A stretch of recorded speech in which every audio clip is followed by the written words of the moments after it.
Hello, it's Nerfcraft, and in this video I'm going to be showing you how to modify your Arrma Voltage Faz Iron or Granite to accept different styles of batteries. Now, as you can see here, I've got a few different battery types. I have this type where the bullet connectors come out the top of the battery. I have this with the wires that come out of the corner of the battery. And then this one is a 3S, which this vehicle is not rated for 3S, so don't do this, but just for example purposes, this comes out the side. Now, as you can see here, batteries like this with the wires coming out the side will fit pretty much straight in. And bam, that's in. Nice and easy to put in, and nice and easy to remove as well. However, these batteries, they will fit in stock form, but it's a really tight fit, and this one just doesn't fit at all because you can see that there's no clearance for the bullet connectors. So I'm going to show you how to make it so that you can fit each of these types of batteries a little bit better. Okay, so we'll start with the bullet batteries, and as you can see, the battery itself, when you install it, actually fits quite nicely, but the problem is these plugs get in the way. So what I'm thinking for this is if we drill some holes, since there's nothing here really, if we drill some holes right into the chassis on either side, we should be able to just plug these into the battery from the top. So, how do we do that? We'll take the battery out, and we'll need to take some measurements here. The first thing we want to know is if we plug these bullet connectors in, we need to know the distance between each of the wires. So I'm going to go grab a dial caliper and measure this. So I have a caliper here. If you don't have this, you can use a ruler and it'll work just fine. Should be able to get it close enough, but basically what we want to do is find the distance between these wires. We'll close that right there because that's how far apart they need to be. The other measurement we need to find out is how far back each of these are, which it looks like it's pretty much right up against here. So we'll say right about on each of these. So now we'll need our drill and our drill bits. Alright, I've got my bits. And what you'll want to do is you'll want to find a drill bit that's just a little bit bigger than the end of the plug here. If you're unsure, start with a smaller bit. I think I'm going to go one size bigger just so it fits comfortably. That looks good. So this is a 7/32. And so then we're just going to take out our battery and drill right where we made these markings. Right there.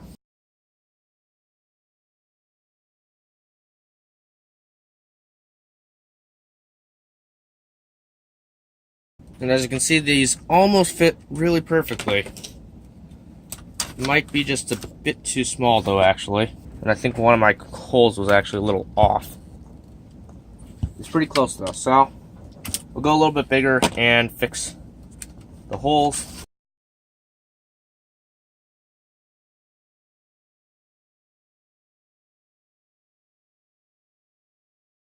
And as you can see, I've made some adjustments. And that plugs straight in. And plug in the battery, give it a test. Let me make sure the polarity is correct. That's one thing you have to be careful of. In fact, if you know you're going to be running one type of battery, it might help. As you can kind of see here, there's a positive on that side and a negative on that side, just kind of engraved in the plastic. So if you know you're going to be running one type of battery, you can always go ahead and mark this out if you want. I think there are different batteries that have the positive and negatives on them reversed. So if you are going to be running a bunch of different types of batteries, that might not help you. But if you're just going to be running, like, say, for the Florian, for example, you could put a plus on this side and a minus on this side to help you out.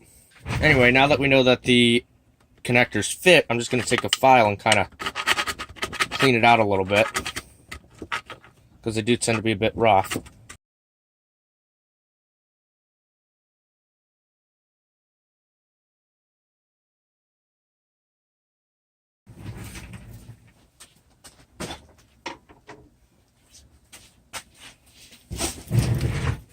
Alright, so remember the positive is on the right side and the negative is on the left side.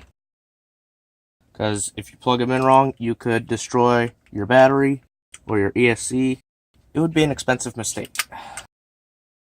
Both sides are plugged in. Let's see if it works. And close the battery tray just fine here.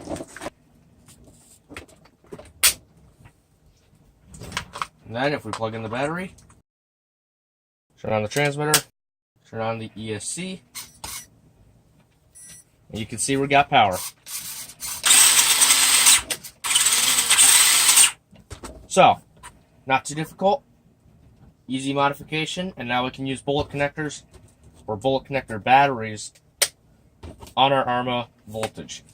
So the next thing we want to do is make these fit.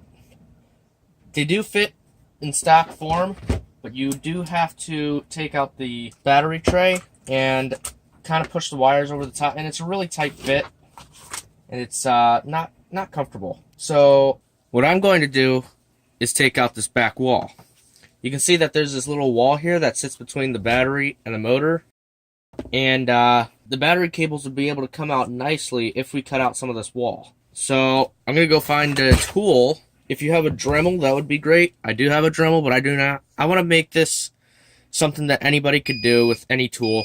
So I'm going to find some side cutters. If you do have a Dremel, go for it. But we'll get that cut out, and I'll show you the results of that. Alright, so I got my side cutters here. And I think it's actually going to be easier if we remove this wheel, just to give us some room to work. And here we go with the side cutters.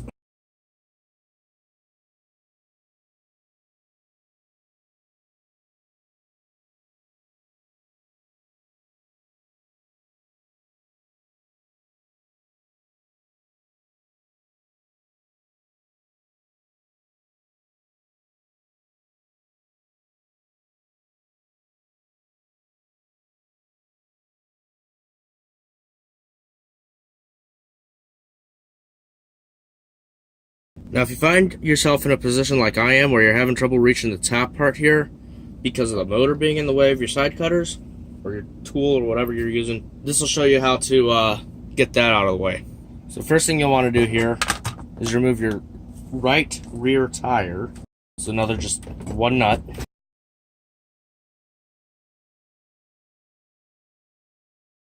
So you need to remove the two Phillips head screws holding in your gear cover. There's one up top here. And then there's going to be another one right at the bottom right here.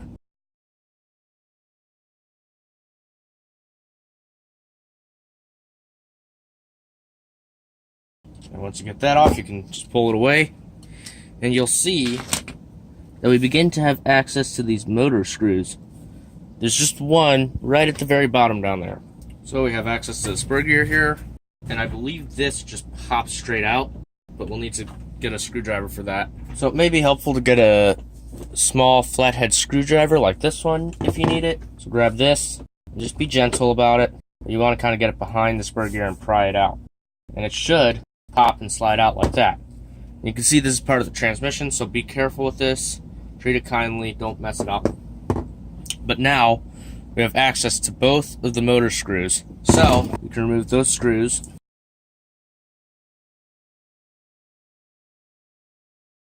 Once you've loosened the screws all the way, the motor should just slide right out. You can unplug it from the ESC if you want, just to make it a little bit easier. Move that out of the way. If we turn our truck back around, you can see just how much clearance we have on that back wall now. So with the motor gone, you can easily get your tool in there and finish clipping out the pieces you don't want.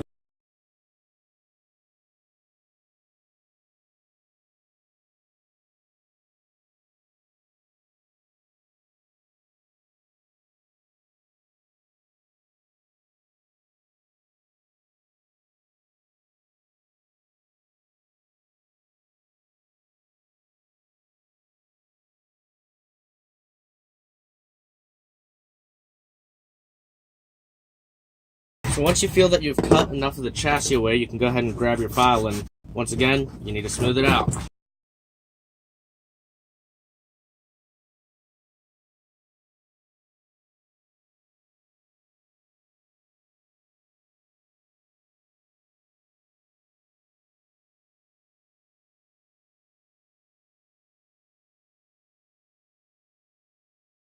So now would be a good time to give our battery a test fit. So if I put it in here, we need to see if it has enough space to come out the front.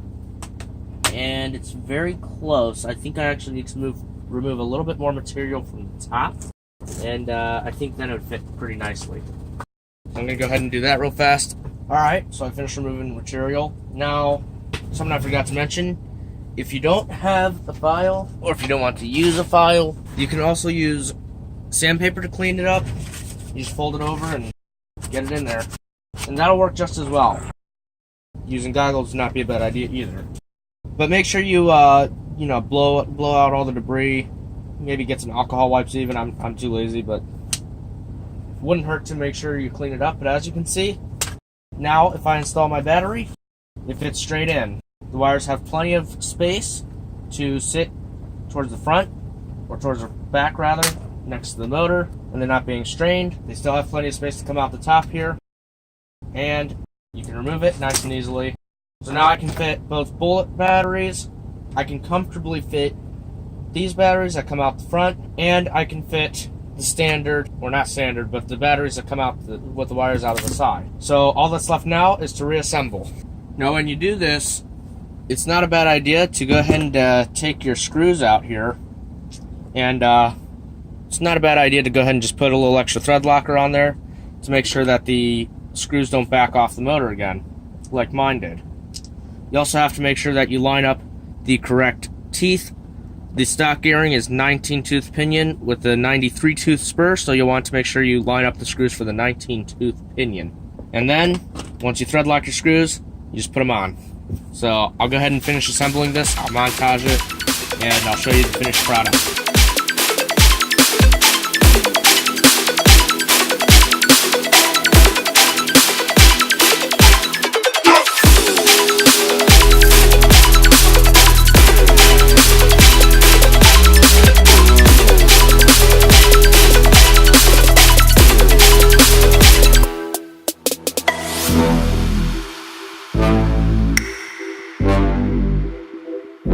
And as you can see, the truck has been reassembled completely, and it will fit virtually any battery that you want in here, any LiPo battery. Here's my Wanfi again, with the plug coming out of the corner.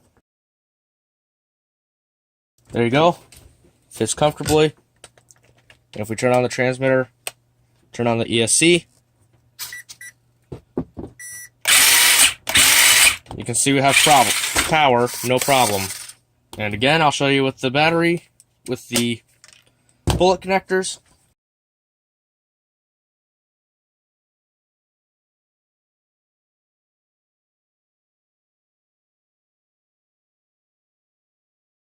And that's in. Turn on the ESC. Completely powered. So, there you have it. That's how you modify your Arrma Voltage RC to accept the batteries with the bullet connectors, as well as the ones that come out of the corners, or the front. Now I have a confession to make. This was my very first time doing this modification on this truck. I've never modified this truck in this way before. I've never modified this truck at all before. This is the first one of these I've owned. So then why am I making a formal tutorial about how to modify it if I've never done it before? The reason for that is I wanted to show you guys just how easy it is to do. If I can do this for my very first time in about 40 minutes and make a YouTube video about it, then you guys will be fine. You can do it yourselves very easily with common tools.